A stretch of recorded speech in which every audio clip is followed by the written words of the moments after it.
When we talk about the SimRacing cockpits, they can range between a few hundreds to a few $1000s, depends on your budget. If you doubt between doing it yourself or buying cheap version, I would give you advice to build it yourself, which will be a better option.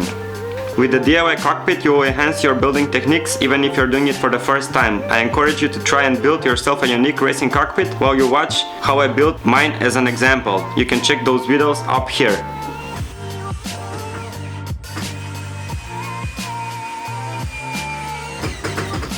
I didn't use any blueprints or how-to videos to do my setup. All I ever do is use the dashboard that I already have, and I was building around it. So first, setup budget. Decide how much money you're gonna spend on the setup your buildings. This will prioritize your spendings and avoid unnecessary spendings for anything that you don't really need. For example, I still use my Logitech G29, even though it's not a great wheel to have. It's a gear engine, I understand, and everyone is been commenting on my TikTok videos about, yeah, you cheap out on the wheel, but budget setup, and that's what I went for my first one. So look for affordable materials. For example, I've seen many cockpits using the PVC piping. For mine I use wooden panels, and also you can use metal. I think metal is the best one for the sturdiest setup you can make. Even though I made it with wood, my setup also had some flaws, so the wood sometimes is not stable. In near future I am changing it to metal, but for now we're gonna keep the wooden structure. I will try to make some adjustments so it doesn't have those rattly sounds like this one. Shop around for deals. I bought mine out of a store in my country, but you can also use some used marketplace like eBay, Craigslist. You can buy it new on Amazon, AliExpress as well. On my TikTok channel I have like 1,000 comments, people telling me that it's bad to buy a G29. I got my G29 new for about 300 bucks, which is a great deal with 3 pedals as well, a great wheel, because I never had any experience on sim racing before. So this is a great entry wheel. It has its flaws, but if you're running like if you're driving like rally or something, this wheel is great. It doesn't rattle, it doesn't have any noises. You can not barely hear the clicking sound inside of it, but if you're using for drifting as me, sometimes you're gonna have those issues. If you're planning to buy a G29, this is what to expect. I came from a country where there's not much options. There is only Sony dealership in my country.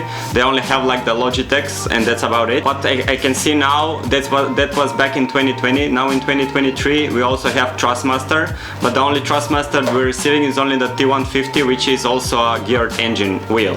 And I know, I've read all the comments on my TikToks, I know they are buy the Thrustmaster. I'm going to buy the Thrustmaster, but I need to go out of the country to buy it. In my country there is no Thrustmaster T300. DIY your own accessories. Instead of buying super expensive accessories, you can DIY or even purchase something from like a junkyard. If you see behind me, this is a cockpit from a Honda Civic EK 1997. Got it for free from a junkyard. This one needs to be crushed, and luckily I jumped in and got it. The only thing I bought it is the middle console of it. The middle cost me about 20 bucks, and that's about it. And for final, prioritize the functionality over aesthetics.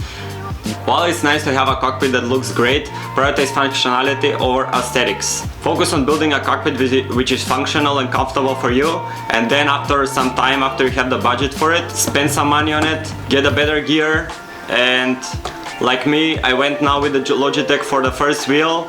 For my shifter I went with the Thrustmaster, which is great shifter by the way, and also the eBay handbrake. After some time I will have enough money to buy my first T300, and that's gonna finalize my build. So for the final question, how much money does it cost me to build this racing cockpit behind me?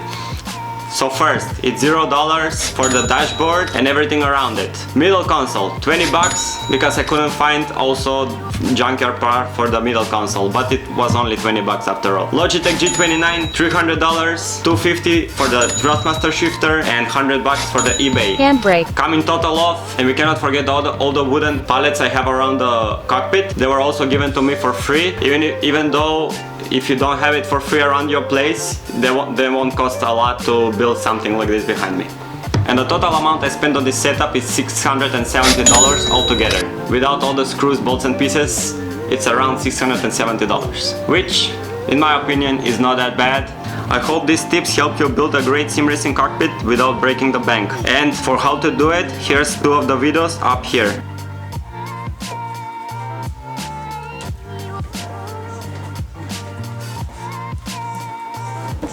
I'm building more than I'm driving, so the setup is not 100% complete.